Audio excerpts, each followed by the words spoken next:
Vamos lá, meus irmãos, continuando aqui, nossa 10ª aula de Religiões Comparadas 1 e 2, segundo bloco.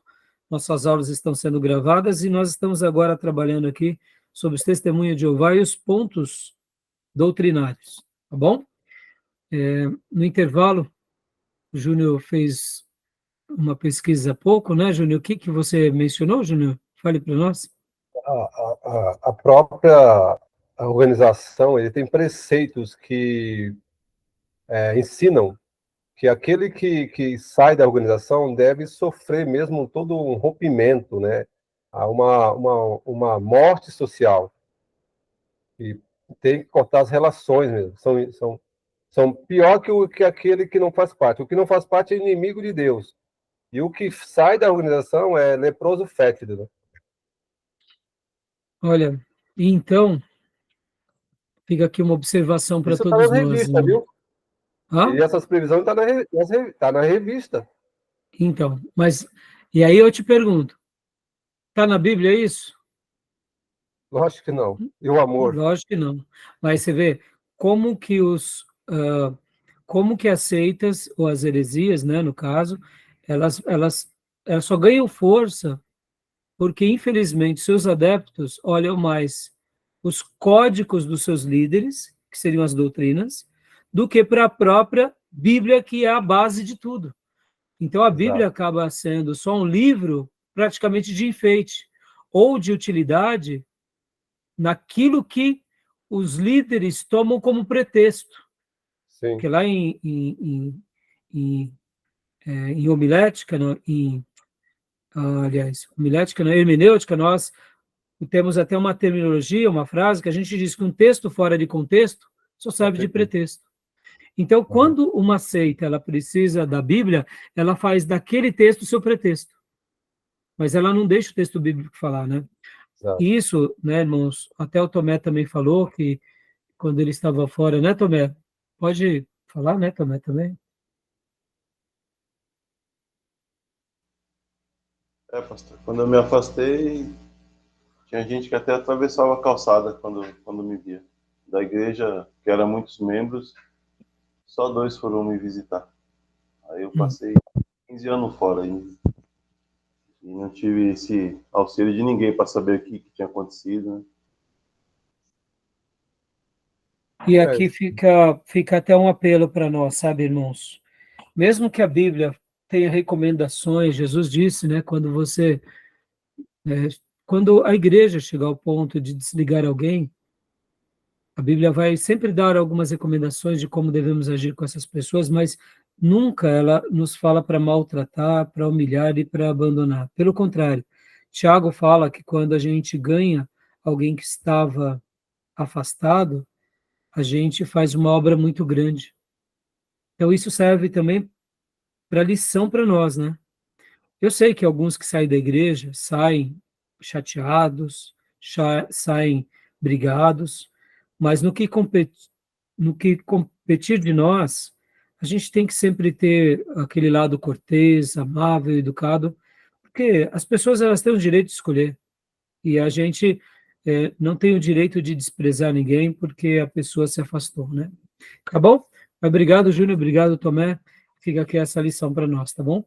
Então vamos lá. Continua para a gente, Pastor Johnny, leia para nós. A gente está aqui tratando sobre as questões doutrinárias e, como eu tinha dito, né, no início do módulo passado, tanto do livro-texto do Raimundo Oliveira quanto dos outros materiais, hoje, como a gente vai trabalhar mais nas questões doutrinárias, das refutações dos TJs, se vocês quiserem pegar algum outro material que vocês acham interessante ou trazer alguma dúvida, a gente tenta esclarecer aqui em aula, tá bom?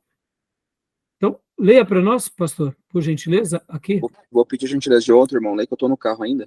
Ah, tá bom, claro, fica à vontade. Então, vamos lá. Pode ser a Maísa, pode ler para nós, Maísa, por favor? Posso sim, pastor. Algumas concepções.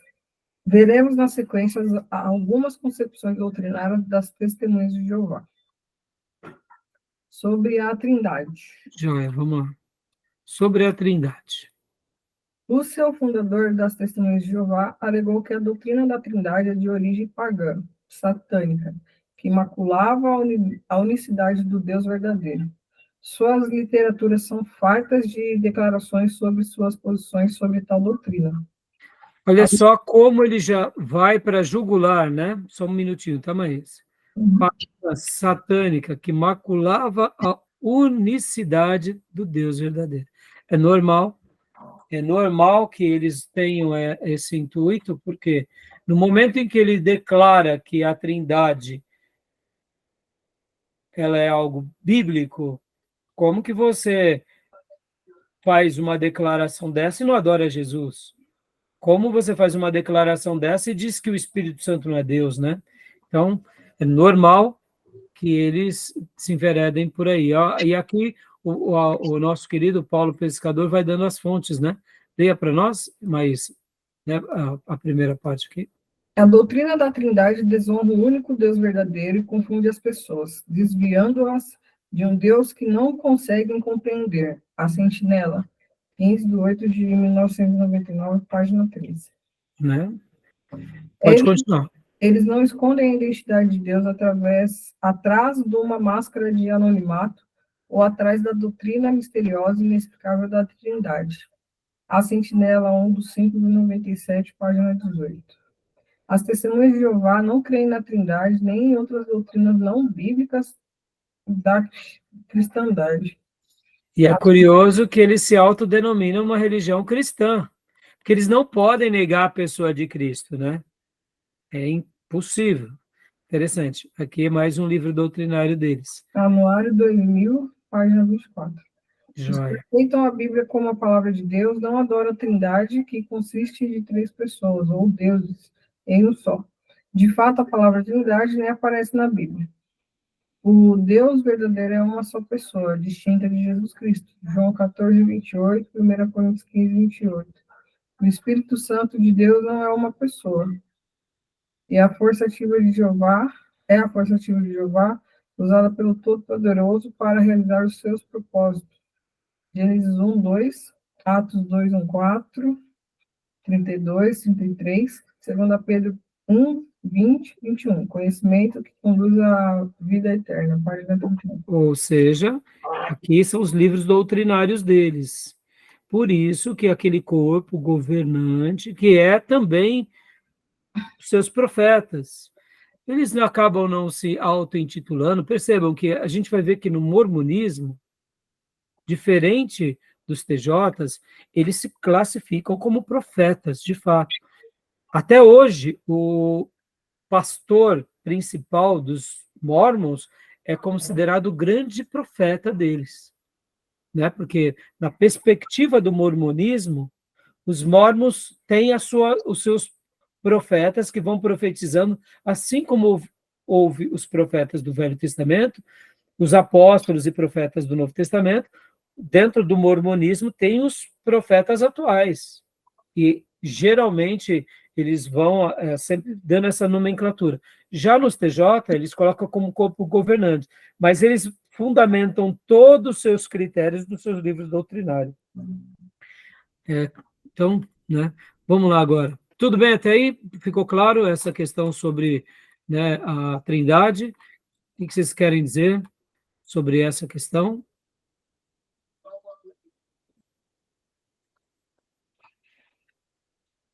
Ficou claro, pastor? Ficou claro. Hã?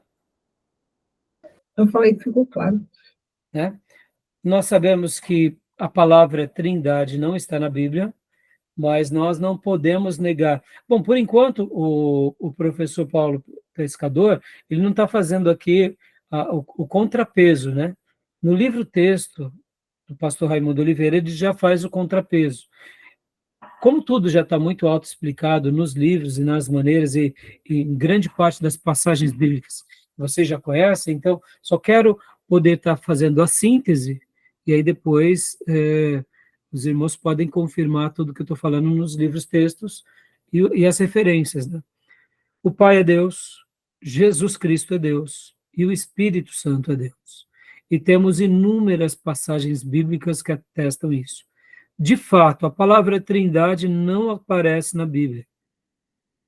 A ideia da Trindade, ela nasce na discussão que surgiu logo depois de Ário começaram a defender que Jesus Cristo não era Deus. E aí, vocês vão se lembrar em teologia sistemática, quem já fez teologia sistemática, a matéria de cristologia, então vai recordar sobre o tema. Quem ainda não fez, vai aprender depois. Ário foi um cristão, logo no início da igreja cristã, que ele começou a negar a pessoa de Jesus. Quando ele faz isso, os pastores e os bispos presentes começam, então, a ver que estava tendo um erro doutrinário, se reúnem, dialogam, fazem um concílio, e ali naquele concílio é feito o quê? As definições sobre a questão da Trindade, sobre as questões da pessoa de Jesus, de que Jesus é 100% Deus, que Jesus é 100% homem. Então, esses foram debates que acontecem na história da igreja, e por isso que nós falamos que esses debates, é deles que nascem a teologia sistemática. Aí, por quê? Porque eles pegam a teologia bíblica, trazem no contexto atual em que eles estavam vivendo, fazem as discussões, refutam as heresias, fundamentam aquelas heresias, e em alguns momentos, por exemplo, chegam e surgem as terminologias, e a Trindade nasce como uma resposta de um debate. Qual era o debate? De que Deus é 3 pessoas e que cada pessoa também é Deus e ele é distinto. Não tem como se explicar como tudo isso acontece, mas é assim que a Bíblia trata essa revelação.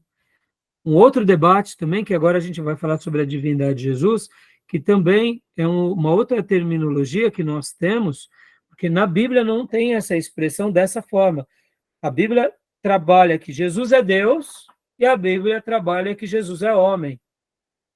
Mas quando foi trazida essa questão, ou negando a humanidade de Jesus, ou negando a divindade de Jesus, nos debates teológicos daqueles dias, chegou à seguinte definição: Jesus é 100% Deus e Jesus é 100% homem.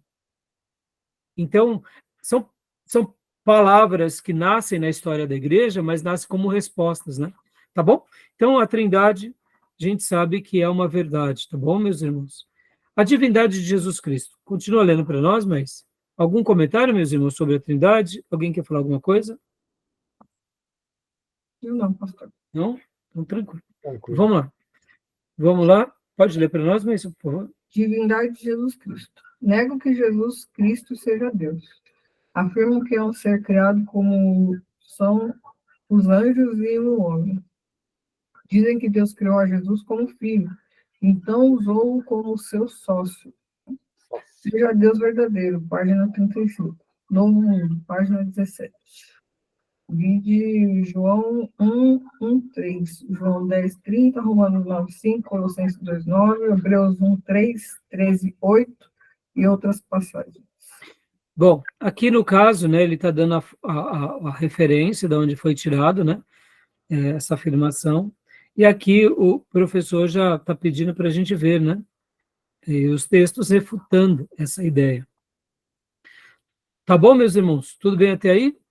Jesus Cristo, ele é Deus, né, e ele deve ser adorado. Continuando aqui, leia para nós, mas, por favor. Não pulou uma parte, pastor? Pulei? Não, porque acabamos de ler, né? A personalidade do Espírito Santo. Dizem que o Espírito Santo é um poder ou influência de Deus para executar a sua vontade.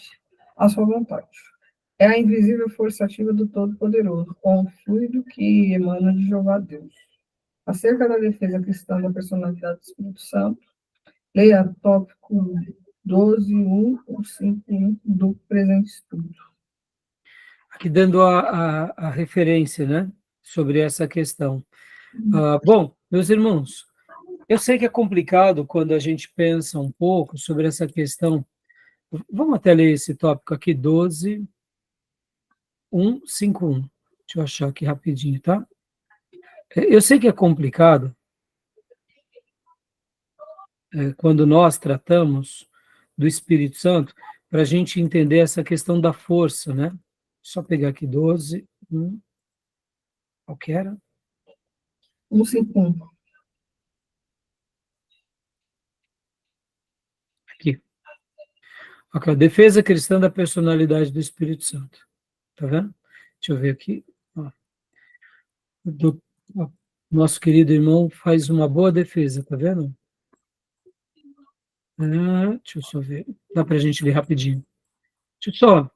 Eu sei que é complicado, como eu dizia há pouco, mas vamos só fazer esse comentário aqui. Ó. Entender de Deus e como Deus atua na nossa vida é muito complicado. Entender a pessoa do Espírito Santo, que é uma pessoa, mas ele é invisível, se torna ainda mais complicado ainda. Mas categorizá-lo como uma força ativa do poder de Jeová é inferiorizá-lo.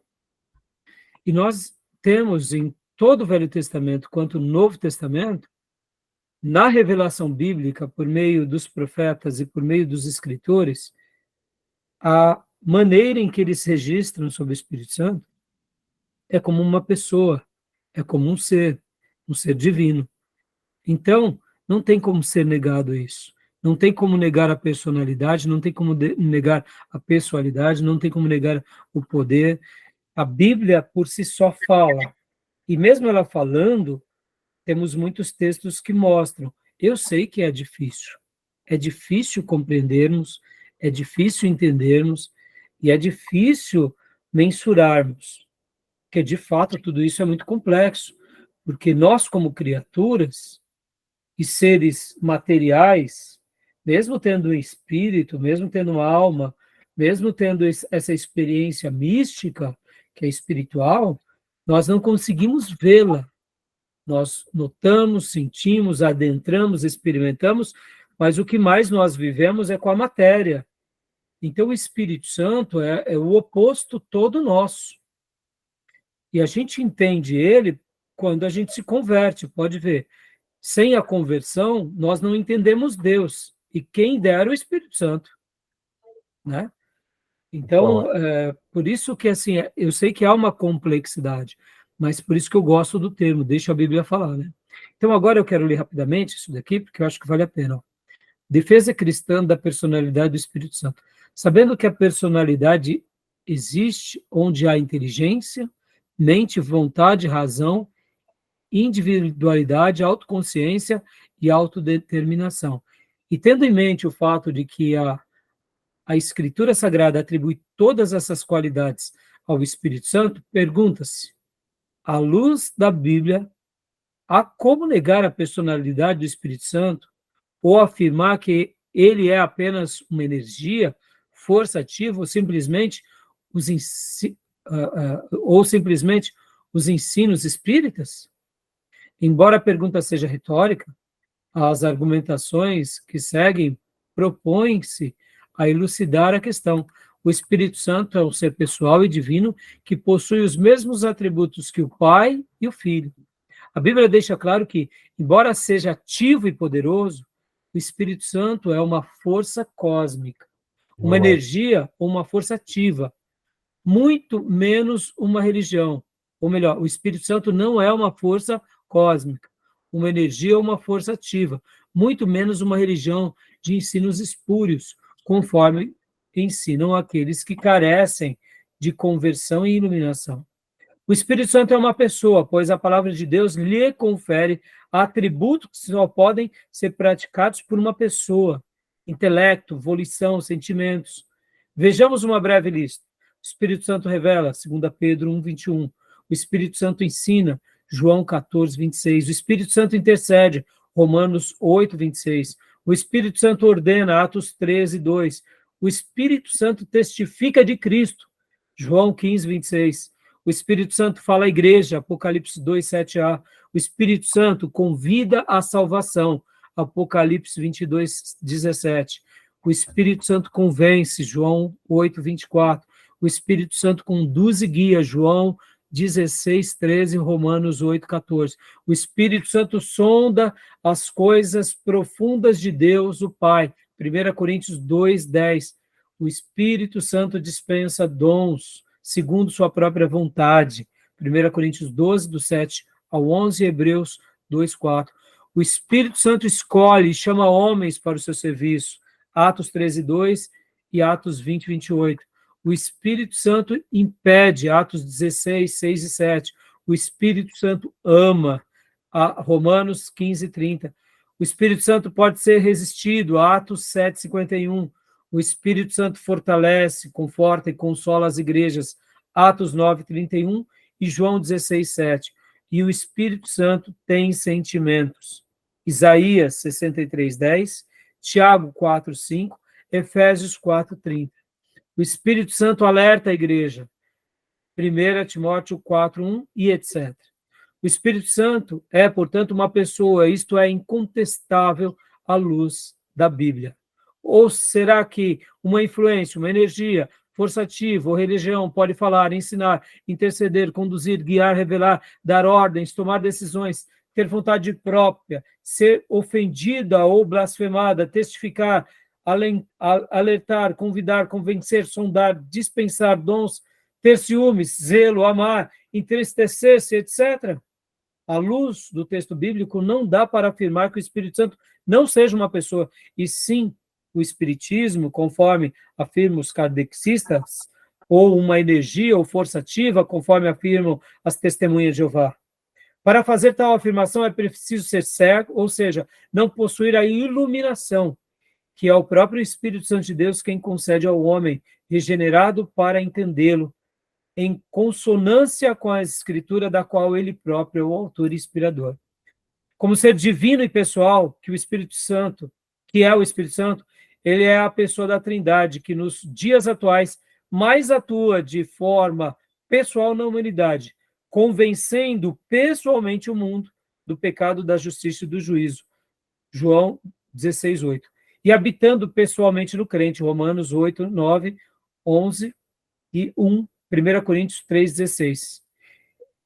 Entender-se com isso que a divina pessoa do Espírito Santo é o ponto em que a Trindade torna-se pessoal para o que crê, pois ele é o ativo dentro da vida dos que creem, ele reside dentro de nós. O Espírito Santo é a pessoa específica da Trindade, por meio de quem a divindade triuna atua em nós. É por meio da sua obra que sentimos a presença de Deus dentro de nós e a vida cristã recebe uma tangibilidade especial. Como ser pessoal, portanto, o Espírito Santo não só habilita no crente, como também o guia de forma pessoal. Quando vier, porém, o Espírito da verdade, ele vos guiará a toda a verdade. João 16, 13a. Mas, se vocês são guiados pelo Espírito, não estão debaixo da lei. Gálatas 5,18. O Espírito Santo se relaciona conosco como uma pessoa, para nos orientar e dirigir. Deste modo, exerce a tarefa de nos guiar, por meio de uma participação pessoal e ativa. É muita pretensão da falsa religião do Espiritismo, como seus ensinos espúrios, pretender negar a personalidade do Espírito Santo e tentar usurpar sua elevada posição. Aqui, termino, né? Essa parte, aí aqui era, aqui ele continua falando, né? A defesa da divindade do Espírito Santo, e aí eu acho que aqui já foi mais do que claro aquilo que a gente trabalhou há pouco, né? Tá bom, meus irmãos? Até aí, tudo bem? Ok. Querem fazer algum comentário?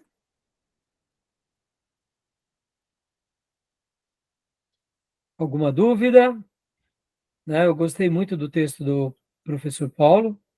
Deixa eu só colocar agora aqui continuar onde estávamos. Esse texto ele tinha escrito em especial como que se diz, né? Aos espíritas, né, irmãos?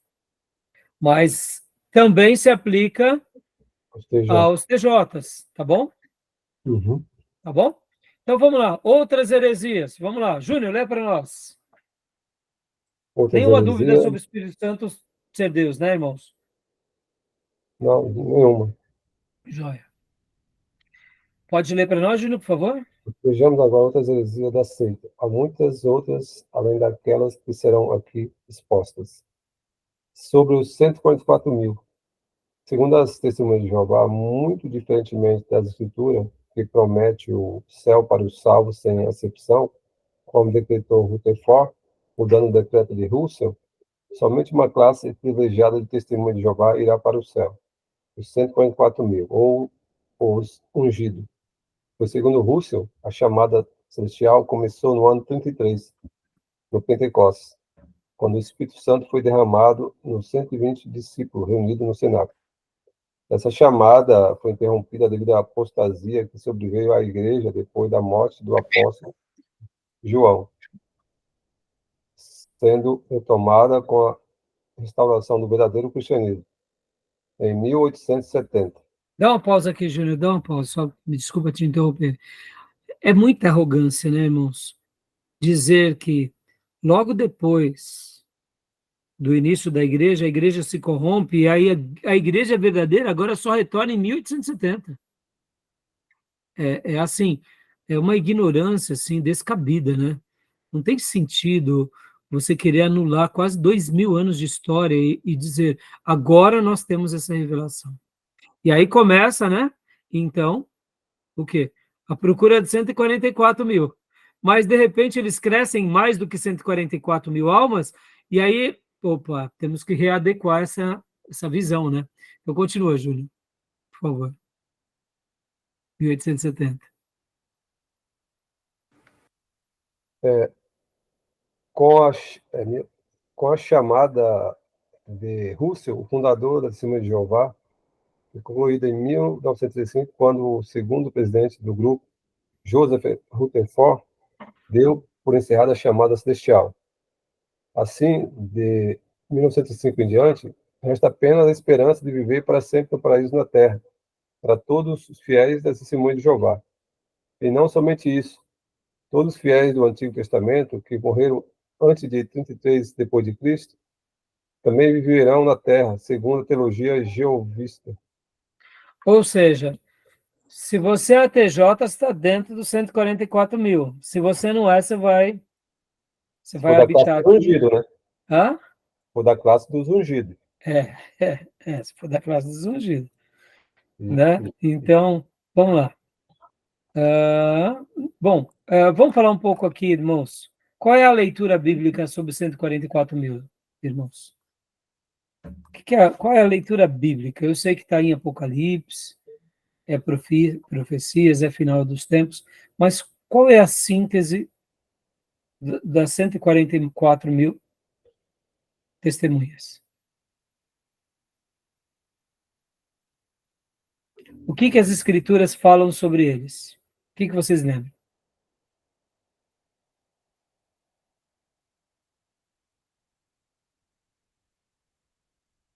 Podem começar. Pastor, eu posso estar errado, mas acredito que é um número simbólico. Fala sobre o número dos salvos, né? Mas é um número simbólico, né? É sobre a totalidade daqueles que vão ser salvos. Acredito que seria isso. Mas então é só 144.000, Gil, que vão ser salvos? Não, é simbólico. Na verdade. Então, representação, né? Isso, a representação. Na verdade, não representa 144.000 pessoas que serão salvas. É simbólico. Mas é a Simbólico. totalidade dos salvos. Então. O que mais, meus irmãos?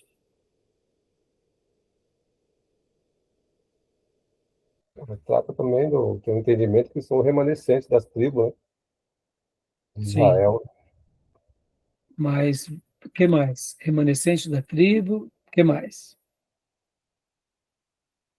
O que vocês lembram? O que vocês aprenderam? Diz que são 144.000 que não se contaminaram com mulher. Que não vão se contaminar com mulher. E alguns acreditam que Dando uma ideia de não de contaminação pela contaminação, mas de castidade, né? Serão virgens, sim. né? O que mais, Tomé? Também o entendimento de que essa contaminação seja de forma figurada que dizem que é as doutrinas das igrejas, né? Não se Como contaminaram. doutrinas? É que não se contaminaram com ensinos errados.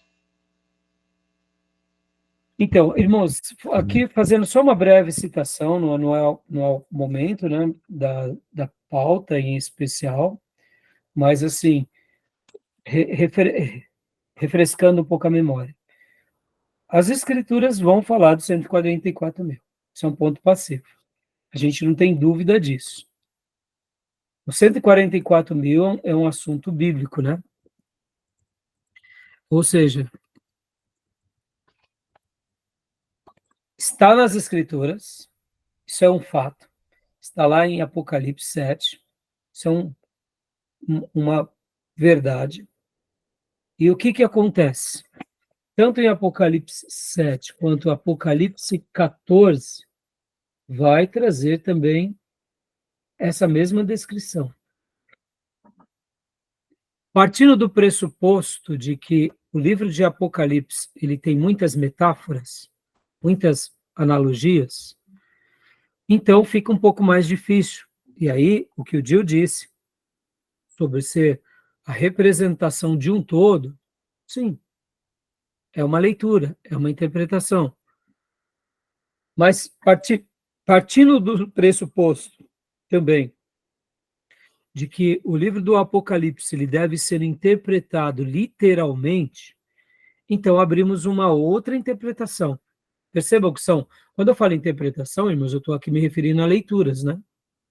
A gente tem que ler o Apocalipse com vários olhos, que devemos fazer uma leitura dele metafórica, com aplicações, devemos fazer uma leitura dele literal, com, com as suas metáforas.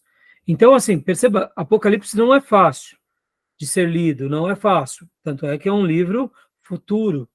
Podem ver que muitas vezes ele parece estar tratando do mesmo assunto com outra palavra. São taças, são iras, são selos, são terremotos, são pestes, são cavalos, né? São jarros, são cálices. Então, a impressão que dá, fazendo aqui um apanhado, é que Deus ele quis se comunicar conosco assim porque ele é sábio, e ele tem um propósito. Por outro lado, partindo do pressuposto de uma leitura mais metafórica, abre um leque mais, como o Gil falou, uma analogia, acaba sendo representativo. Mas partindo do pressuposto que ele também tem partes literais com alegoria, então os 144 mil, e aí a leitura que eu tenho, tá, meus irmãos, é o que eu penso. A minha leitura do Apocalipse ela é mais literal com alegorização. Quando eu leio o Apocalipse, eu procuro lê-lo dessa forma. Então, na minha leitura, os 144 mil serão pessoas que Deus separará para a última grande colheita do último grande instante na Terra, juntamente com as duas testemunhas. Então, na minha opinião, assim como Deus, em um dado momento, separou 12 e os chamou de apóstolos, agora Deus separa duas testemunhas e 144 mil selados, que também serão outras testemunhas, que sobre a liderança dessas duas farão a grande colheita. E aqui na minha leitura, que é mais literal, aqui é uma profecia exclusiva aos judeus, exclusiva ao remanescente dos judeus.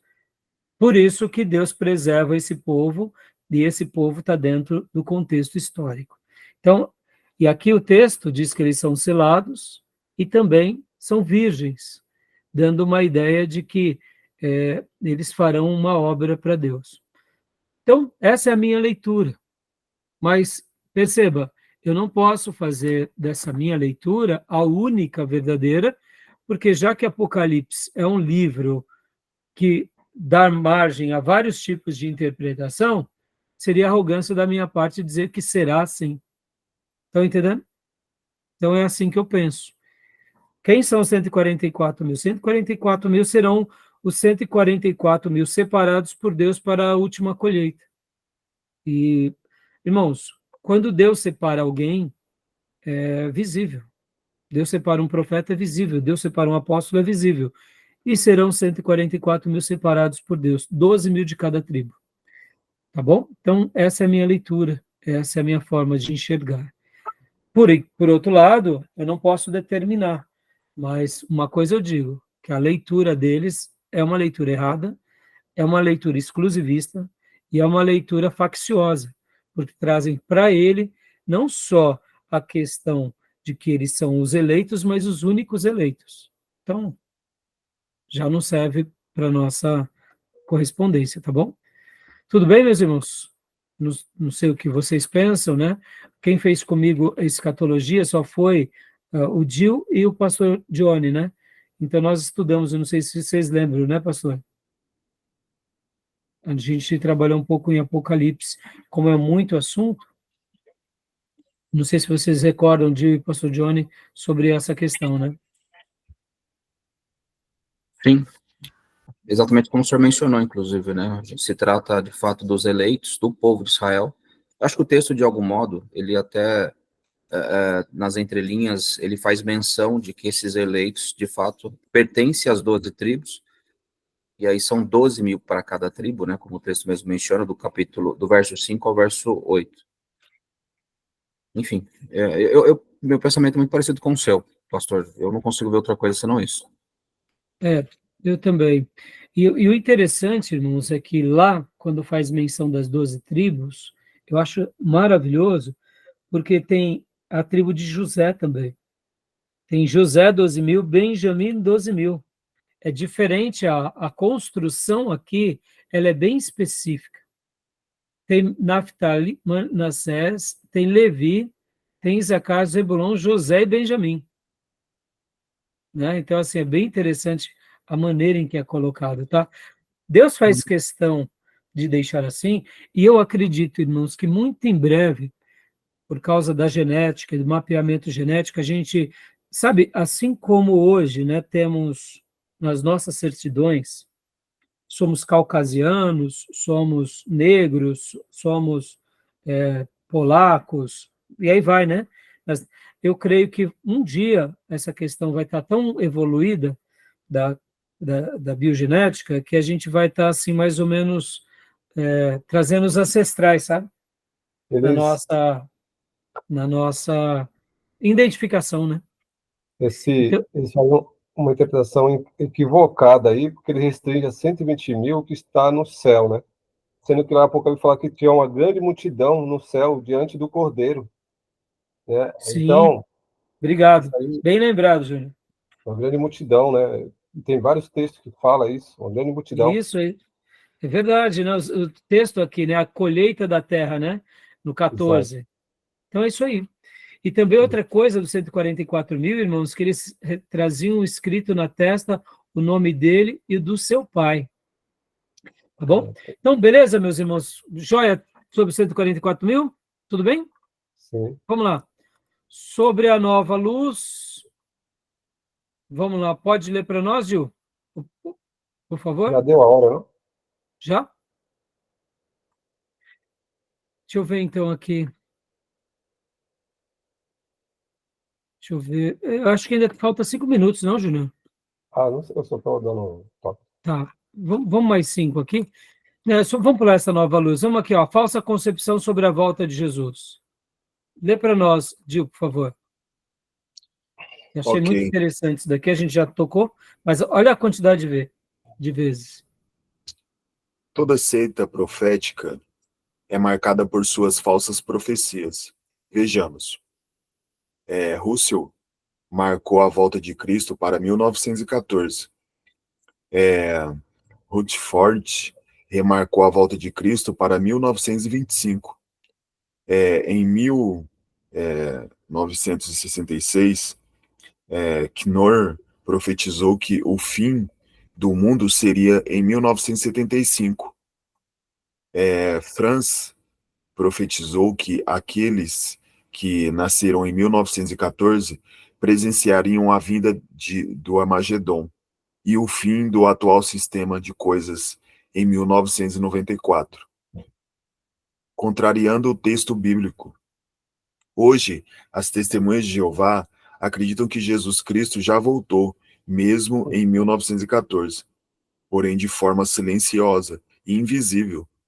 Esta é uma forma de mascarar o erro e continuar enganando seus adeptos e as pessoas que aceitam suas falsas doutrinas. Porém, o contrário do que ensinam as testemunhas de Jeová, o ensino de Jesus Cristo acerca do momento, geração, ano, mês, dia, hora e etc., consiste em que, naquele dia e hora, porém ninguém... pareceu uma tarde aí, não? Ninguém... Porém, naquele dia, porém, ninguém sabe, nem os anjos do céu, nem o Filho, senão o Pai. Mateus 24, 36. Pode ler só mais esse texto? E disse-lhes: não vos pertence saber tempos ou estações que o Pai estabeleceu pelo seu próprio poder. Atos 1, 7. Joia. Meus irmãos, sobre esse ponto aqui, a gente já viu, né? Eu acredito, assim, que ficou claro e mais do que evidenciado que as testemunhas de Jeová, eles se sustentam em heresias, em falsas profecias, e aqueles que querem crer assim estão conscientes de que a sua fé é baseada em crendices dos seus líderes e não nas escrituras. A gente ali, beleza. Tá Aí bom? ela saiu da sala, eu olhei Tudo pra cara bem? da Gabi e falei, vai é motivo, pessoal. Fica Opa, estressando os outros. Deus. Tá A aberto Gabi o seu áudio, não irmã faço Cleus? nada, ela se estressa sozinha, estressa todo mundo em volta. E aí vem o... Irmã Cleus? Oi? Tá aberto o seu áudio. Eu ia fazer uma pergunta. Ah, pode fazer, filha. Eu ia fazer uma pergunta, não. Eu ia fazer um comentário. Hum. Que a Bíblia dos Testemunhas de Jeová também, eles tiram o nome de Jesus. Na Bíblia não encontra o nome, todas as partes que é escrito, que fala de Jesus, eles tiram. Não, mas até aparece sim, viu, minha irmã? A Bíblia que eu tinha, eu deixei de estudar por isso. Porque Então, mas não aparecia. eu tenho uma versão aqui do Novo Mundo, eu não sei se eu vou conseguir pegar ela agora. Aqui.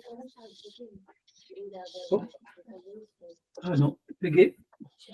Ah, bom, eu tenho aqui, ó. Eu tenho duas.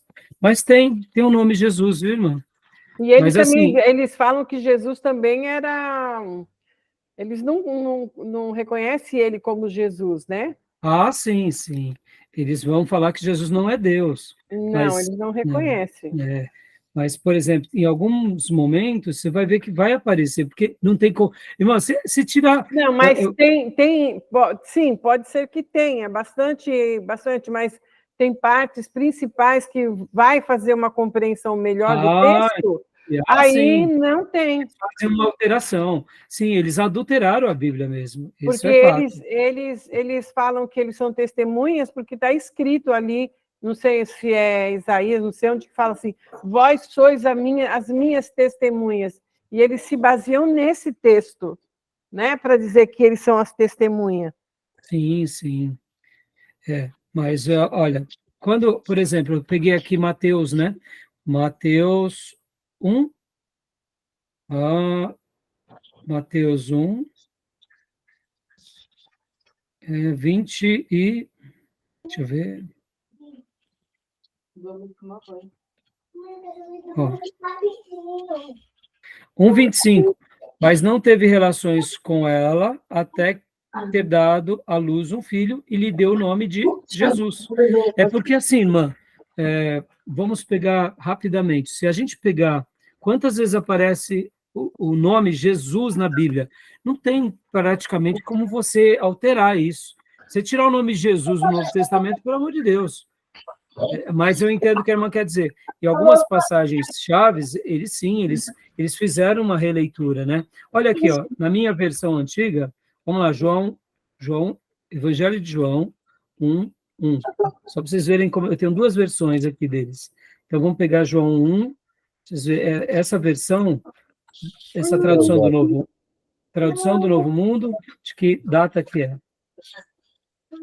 Deixa eu ver, essa daqui é de 1986. Né? Então, olha só, João 1. No princípio era a palavra, e a palavra estava com Deus, e a palavra era, aí entre chaves, um Deus minúsculo. Artigo indefinido, né? Né?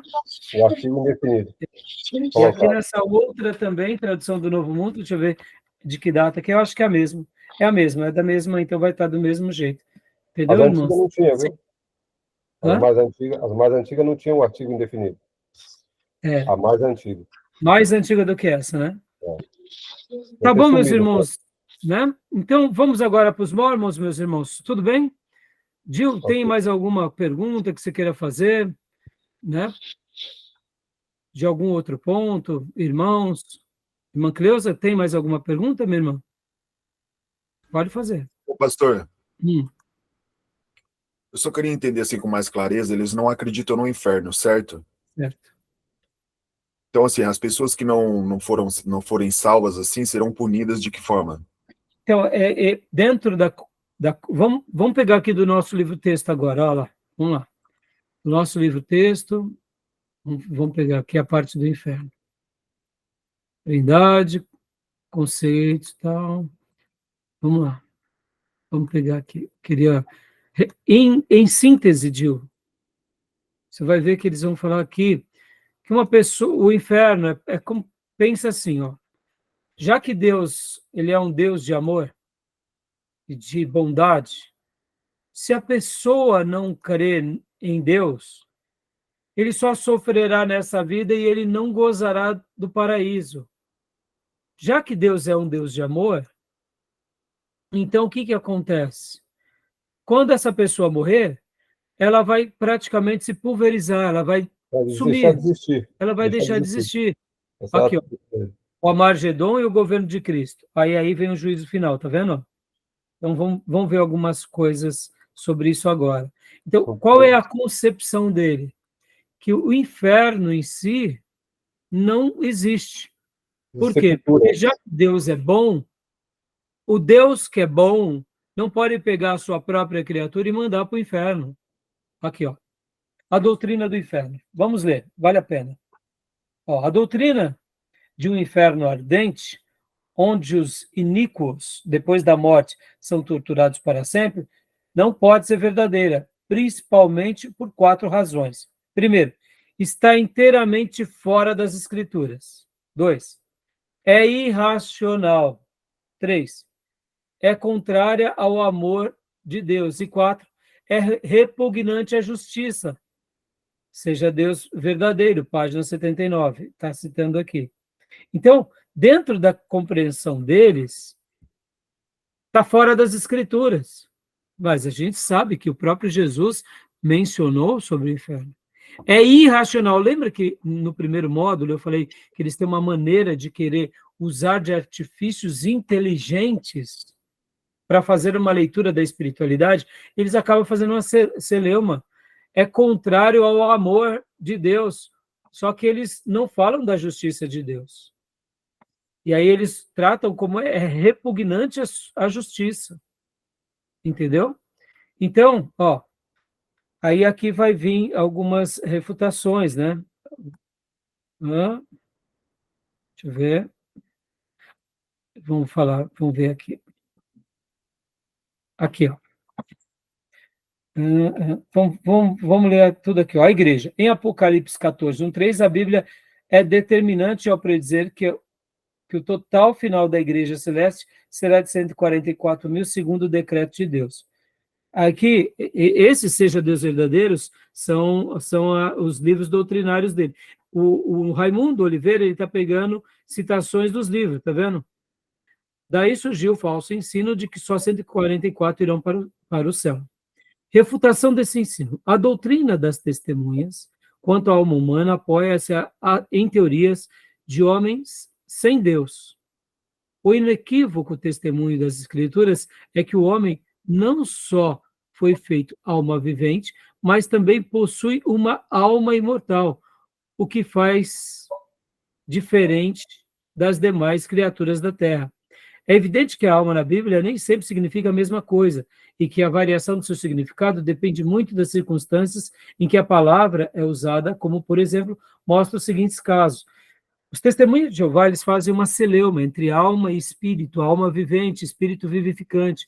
Eles tentam fazer uma bagunça para sustentar as doutrinas dele. A gente sabe que tem hora que a Bíblia ela vai trabalhar em alma como em espírito e em espírito como em alma. São a mesma coisa, só com termos diferentes, né? E a alma como pessoa, né? Hã?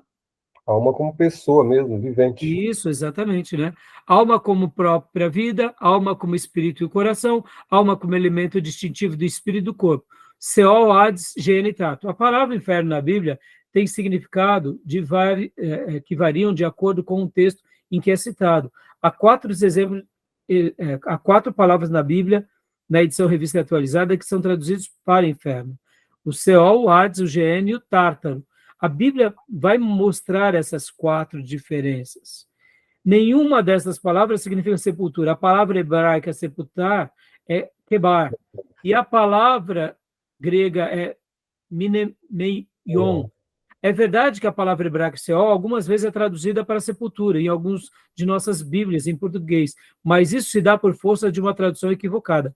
Quanto às quatro alegações das testemunhas, de que a doutrina refere ao inferno não pode ser verdadeira, respondemos. Aí vem a resposta do autor. É um assunto largamente tratado ao longo de toda a Bíblia Sagrada. Negar o inferno é negar muitos ensinos da Bíblia. Não tem como você negar o inferno. Segundo, ainda que irracionalmente embotada das testemunhas, não é a mente do crente que crê na veracidade das Escrituras. Eu não compreendo o porquê existe o inferno, mas está lá nas Escrituras. Eu não compreendo nem porque existe a eternidade. Eu sei que a gente vai viver uma eternidade, mas eu não sei o que seria isso. Eu sei que é um lugar onde não tem começo, meio ou fim, mas não dá para a gente entender. Falar que a gente vai compreender tudo, eu não compreendo o que é a ressurreição, o corpo glorificado, mas nem por isso deixa de existir, né? É compatível, 3, com o amor de Deus, que hoje apela aos homens. É compatível com a justiça divina, que tem reservado o céu para os salvos e o inferno para os pecadores impenitentes. Então, aí ele vai fazer a defesa agora dos 144 mil, e deixa eu ver se ele... a questão do inferno. Antes. Onde está? Antes. Aqui, né? Uma tradução infiel. Esquece daqui. Eles vão, dentro dos critérios deles, a mentira desmascarada. Ó. As testemunhas têm mentes entorpecidas pelo erro, perversão de engano do diabo. De tanto blasfemar de Deus e das suas palavras, é quase impossível de deixarem iluminar pela luz do Evangelho. Eles foram programados, educados e robotizados para crer nas mentiras e embuste de Russell, Rutherford e Knorr, líderes jeovistas, todos em sua vida dizendo-se detentores do conhecimento que os faziam mestres do hebraico e do grego, línguas originais da Bíblia, foram desmascarados e levados à vergonha pública por parte de tribunais de suas épocas. Uma tradução infiel. Na impossibilidade de encontrar na Bíblia respaldo para os absurdos cridos e defendidos pelo jeovismo, alguns líderes dessa seita manipularam a tradução de uma Bíblia cheia de heresias como forma de sacralizar os seus erros e embustes. Essa tradução recebeu o nome de... né? E aí, aqui começa, então, falando um pouco sobre as heresias deles, mas eu queria achar agora o texto onde fala que eles consideram que o inferno, o que eu acabo de dizer, seria como que eu posso dizer? Um lugar onde não vai existir. Eu não estou recordando agora aonde está, Gil. Se algum irmão lembrar, depois a gente pode... eu não Mas achei ficou agora. claro, pastor. Mas ficou claro, Gil, na cabeça Ficou deles... claro na sua explicação, ficou claro. Porque qual que é a grande questão, Gil? Os líderes... Eu já tinha passado por esses textos, mas admito que não absorvi bem, assim, a leitura. Então, o que acontece aqui? os 3 líderes principais deles foram categóricos de afirmar que o inferno não existe. Gil, vamos lá. Vamos pegar aqui uma coisa bem simples, vai. Bem simples para a gente ter clareza. A gente crê em tudo que nos é conveniente. Se eu chego e digo, não, o inferno não existe, eu, ao mesmo tempo que eu sou um testemunho de Jeová, eu me garanto como um futuro habitante da Terra Prometida ou do paraíso, mas aquelas almas de pessoas que eu amo, tudo bem, eles não quiserem ir para lá, o problema é deles. Eles não estão perdendo nada com isso. Está entendendo qual é a questão? Você concorda que a não existência do inferno também é consoladora? Com certeza. Quer coisa melhor? Vamos imaginar, irmãos, nessa possibilidade. Seria bom demais se isso fosse uma verdade. Entenda, seria bom demais na nossa mente pecadora. Por que eu digo isso? Porque a gente conhece tanta gente que morreu sem Deus, né? Tanta gente que morreu sem Cristo, tanta gente que morreu em outras religiões. Então, pressupor que todas essas milhares ou milhões de pessoas elas serão pulverizadas é até consolo. Mas no momento que admitimos que a Bíblia tem uma palavra que fala disso, que nós temos um dever de proclamar, e que essa questão da eternidade é muito mais séria do que a gente possa imaginar, nos chama a responsabilidade, nos chama ao dever, e leva cada pessoa também a esse dever. Então, assim, é dentro disso que eles fundamentam, dentro de muitas outras heresias, essa grande heresia. Parecido com isso seria o universalismo, Gil. Ou seja, todos serão salvos. Você concorda que o universalismo sobre o aspecto da salvação, ele acaba sendo um engodo tão interessante e tão reconfortante quanto a inexistência do inferno, concorda? Se Jesus já morreu na cruz para salvar a todos, todos estão salvos. E se o inferno não existe, então, tudo bem, eles serão pulverizados e não terão tormento. Logo, você deixou de ganhar, mas você não perdeu nada. Você só vai deixar de existir. Entendeu? Então, a mensagem nossa sobre a salvação e sobre a regeneração e sobre o inferno e a condenação é uma mensagem, querendo ou não, muito dura, mas ela é bíblica. E nós não podemos negar. Claro Tá que bom? Por isso que Russell fundamenta os seus ensinos diante de uma crise. Ele não conseguia compreender como um Deus bom manda para o inferno. Natural. Ele foi se alimentar do quê? Ele foi se alimentar dos adventistas. Ele não vai ter iluminação plena e clara, entendeu? Tá bom? Beleza, meus irmãos? Tranquilo? E essa compreensão foge tanto da lógica da justiça de Deus e da palavra de Deus que, durante toda a história, quando os homens eles saía da presença de Deus, quando ele passava do limite da tolerância de Deus, como a gente viu em vários casos, o próprio Noé, o próprio dilúvio, a próprio Sodoma e Gomorra, Deus puniu. Essa é a ideia. Sim. Deus puniu. Entendeu? Deus pune, né, Júnior? Exato. Então você vê, é uma loucura que é uma religião cristã que fala de Cristo, que Cristo fez a obra de salvação, mas não o adora como Deus e não considera as palavras de Cristo, porque Jesus disse que lá, naquele lugar, o tormento é para sempre, é eterno. Ora, como que... É nisso que quando tanto o Raimundo Oliveira quanto o próprio professor Paulo Pescador fala que eles estão cegos, irmão, por isso que eu falo, basta você ler na Bíblia. Vamos pegar aqui, ó, quero até fechar esse módulo, aonde está o texto bíblico, deixa eu achar o texto bíblico que fala, que Jesus falando do inferno. Vamos lá, onde ele fala que Jesus fala do inferno. Inferno. Vamos lá, deixa eu pegar o texto, eu vou ler esse texto. Aqui, Lucas, vamos ver se é esse texto mesmo.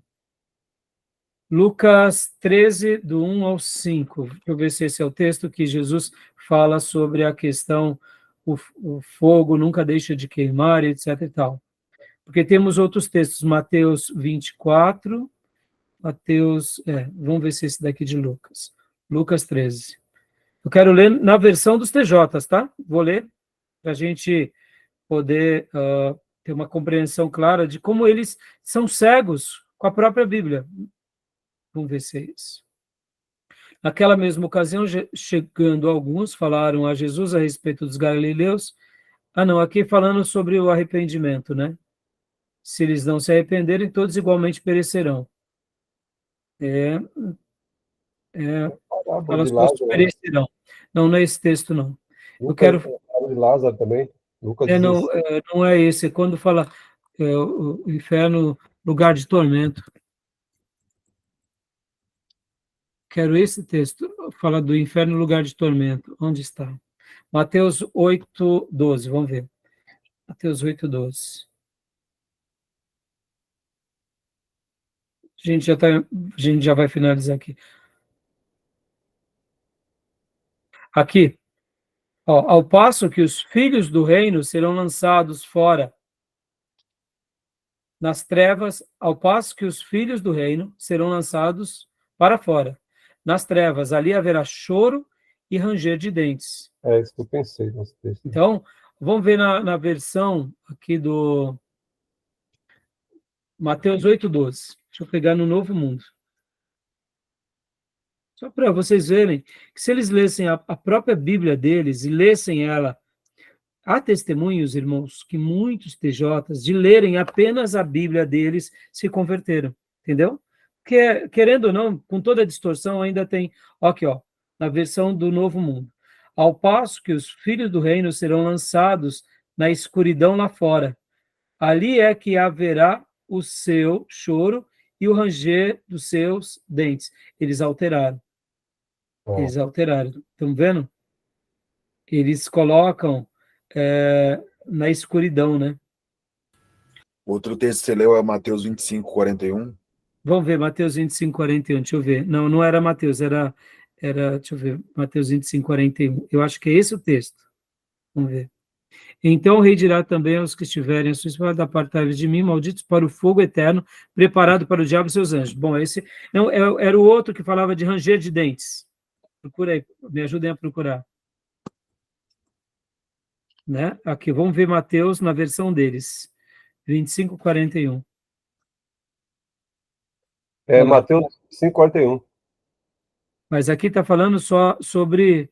Eu quero aquele texto que fala que lá o fogo não se apaga. Mateus 25, 41. 25, 41. 25, 41. Para o fogo eterno, né? Mateus mas 25, tem um 41, outro texto. Tem um Mateus outro 13, texto. 12. Hã? Mateus 13, 12. 13, 12? Foi o que eu li, não foi? Não. 13, 12 não. Então vamos ver o 13. 3, 12. Hã? 3, 12. 3, 12? Deixa eu ver. Vê isso aí.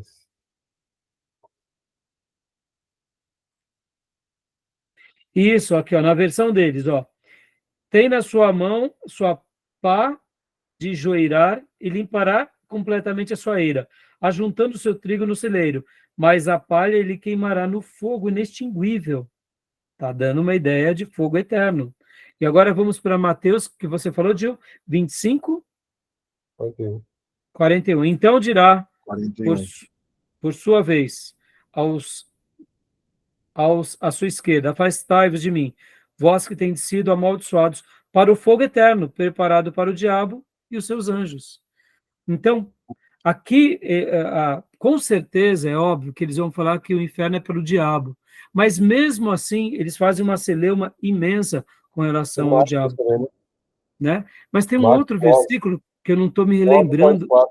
Hã? Marcos 9, 44 a 49. Vamos ler. O que está escrito? Leia para nós, Júnior. Aqui diz: se tua mão escandalizar, corta-a. Melhor para te entrar na vida aleijada do que tendo duas mãos e ir para o inferno. Isso, para esse é o texto. Esse é o texto, futuro, principalmente o versículo 46. Lê o 46. 6. Onde o bicho não morre, o fogo nunca se apaga. Isso, vamos lá, vamos pegar para a versão Novo Mundo. Olha lá. Olha lá. Marcos 9, 46.